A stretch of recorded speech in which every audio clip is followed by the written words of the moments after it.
Bonjour à tous et à toutes, aujourd'hui j'avais envie d'essayer de clarifier le sens du mot populisme puisque c'est un mot qu'on emploie de plus en plus à partir des années 1980 et c'est encore plus vrai à partir de 2005, date à laquelle le peuple français a rejeté le traité constitutionnel européen contre l'avis de la classe médiatique qui prônait massivement le oui. Donc il faut savoir qu'à la base, populisme, ça vient du mot populus, donc ça fait référence au peuple. Ce serait donc le populisme un appel au peuple, donc à cela on voit pas ce qu'il y aurait de négatif, et pourtant il est souvent utilisé comme une injure politique. On va traiter quelqu'un de populiste, ça va être pour le discréditer, le disqualifier et dire qu'il ne fait finalement pas partie du champ de la République et que c'est quelqu'un qui va manipuler les foules. Mais dans ce cas, autant utiliser simplement le mot démagogue, qui là effectivement renverrait au fait que un politicien ou une femme politicienne, un homme politique, va effectivement mentir à son auditoire afin de s'attirer par exemple les suffrages des citoyens. Sauf que le populisme dans ce cas, utilisé comme sens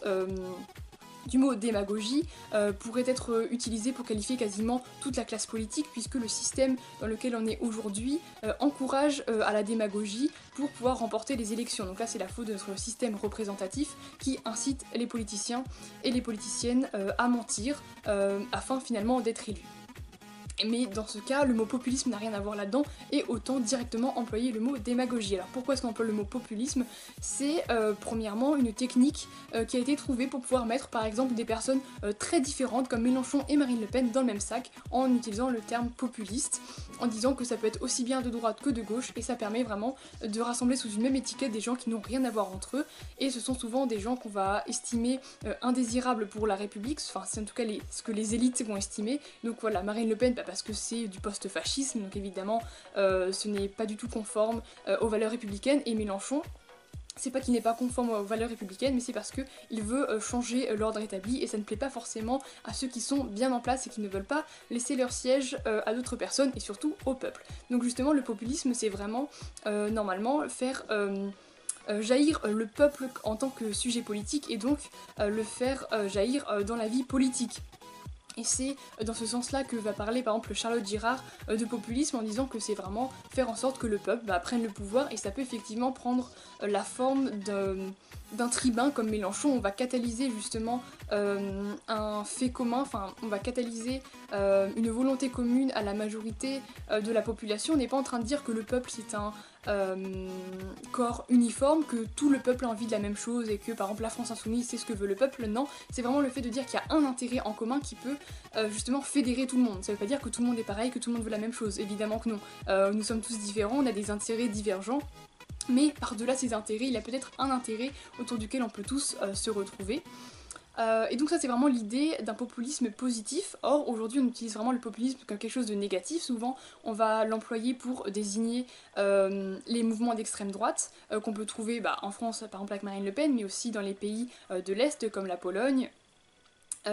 Sauf que ce serait un peu gommer leur héritage historique, c'est-à-dire que vraiment les partis extrême droite, c'est du post-fascisme, ça descend de ça. Or dire populisme, on oublie complètement en fait les racines de ces mouvements et on les rapproche du peuple alors qu'ils n'ont rien de populaire, puisque par exemple le Front National va exclure une partie de la population du peuple. Donc à partir de ce moment-là, on ne peut plus être pour le peuple si on estime que des gens ne sont pas dignes d'en faire partie. D'ailleurs, à l'origine, le terme populisme désignait des mouvements progressistes, révolutionnaires qu'il y avait en Russie et aux États-Unis au 19e siècle, donc là ce n'était pas encore négatif. Et également il y a depuis 1929 le prix du roman populiste, donc on devine bien qu'on va pas donner un prix qui est négatif. Donc c'est bien que le mot populisme avait alors une connotation positive. D'ailleurs Jean-Paul Sartre, qui est un philosophe très connu français, avait reçu ce prix. Donc on voit bien qu'à la base populisme c'est vraiment rattaché au mot peuple. Et aujourd'hui si on n'aime pas le populisme c'est peut-être aussi parce qu'on n'aime pas le peuple tout simplement. Pas nous mais voilà les élites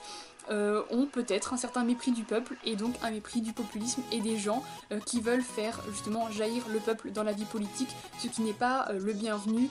pour les élites qui justement existent parce que ils font penser qu'on a besoin de certaines compétences particulières, de dons particuliers pour gouverner le pays et que donc le peuple ne peut pas le faire mais que eux, ayant fait de brillantes études, ayant un certain talent oratoire ou je ne sais quoi, seraient beaucoup plus capables que les autres de gouverner un pays, de mener à bien les affaires de l'État. Pour Chantal Mouffe, qui est une philosophe politique, le populisme de gauche, ça va être construire une frontière entre le nous et le eux, donc ça peut par exemple vous renvoyer à Lénine, et souvent c'est décrier le fait de justement dire il y a nous et il y a eux, mais elle, dans sa conception, le eux n'est pas un ennemi à éliminer, mais un adversaire, et c'est vraiment cette création d'une frontière politique qui permettrait de faire, j'allais dire justement, un populisme, en disant bah effectivement il y a le peuple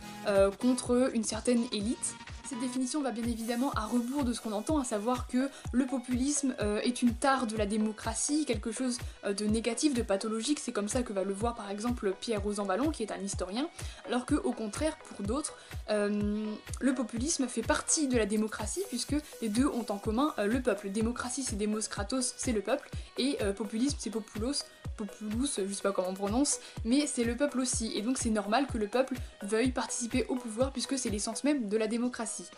Si vous avez envie d'approfondir le terme populisme, il y a un livre qui s'appelle Populisme, le fantasme des élites de Benoît Schneckenburger. Alors bien évidemment là ça va être une vision de gauche qui est présentée, il n'y a pas de consensus autour du mot populisme. Si vous allez écouter Dominique Régnier, qui lui est de droite, puisqu'il va dire complètement l'inverse, donc lui il va présenter ça vraiment comme quelque chose de mauvais, comme malheureusement une conséquence négative d'une crise de la démocratie, d'une crise de la représentativité. Mais en tout cas, si vous êtes de gauche ou simplement curieux de voir ce que peut revêtir le concept de populisme, c'est un livre très intéressant à lire. En résumé, si le terme populisme est majoritairement employé pour stigmatiser et injurier, ainsi que de mettre dans le même sac des gens qui n'ont politiquement rien à voir, c'est aussi un terme qui se veut le désignateur de mouvements qui veulent être le porte-parole du peuple et pour le pousser finalement à redevenir un sujet politique, comme ça devrait être le cas en démocratie. Et donc plutôt qu'une pathologie de la démocratie, ce serait une dimension de la démocratie, et plutôt que représenter une crise de la démocratie,